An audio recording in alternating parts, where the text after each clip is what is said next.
নমস্কার, আমার গল্প কথা আপনাদের স্বাগত জানাই। আজকে বুধবার, আর আজকে আমাদের পুচিরানির লাঞ্চ থালিতে ছিল ভাত, ডিম কষা, টক দই। আর আজকে সেরকম কিছুই করা হয়নি, একটু মিক্স সবজি করেছিলাম, তার সাথে একটু ডাল করেছিলাম। আর সকাল থেকে একটু শরীরটা খারাপ ছিল, আমাদের পুচিরানিতে সেরকম কিছুই খাই না। এই দেখো বাড়ি ঘরের কি অবস্থা করে রেখেছে দেখো। আর কাঁদছিস কেন বল? এই কাঁদছিস কি দিলাম না? চকলেট চকলেট দিনই বলে কাঁদছে, আর আমি ওদের বলেছি যে বেশি কাঁদলে পরে ছোট হয়ে যায়, লম্বা হয় না, সেই জন্য কাঁদতে শুরু করে দিয়েছে। বোঝো কাণ্ড। এই যে আয় চকলেট দেবো, আয় আয় চকলেট দেবো, আয় কাঁদে না আর, কাঁদে না কাঁদে না। ম্যাচিং ম্যাচিং জামা, তার সাথে ম্যাচিং এর ক্লিপ রেড কালারের।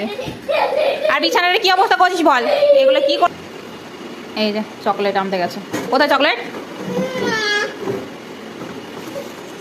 কোথায় চকলেট? আগে ভাত খেয়ে তারপর। কেন?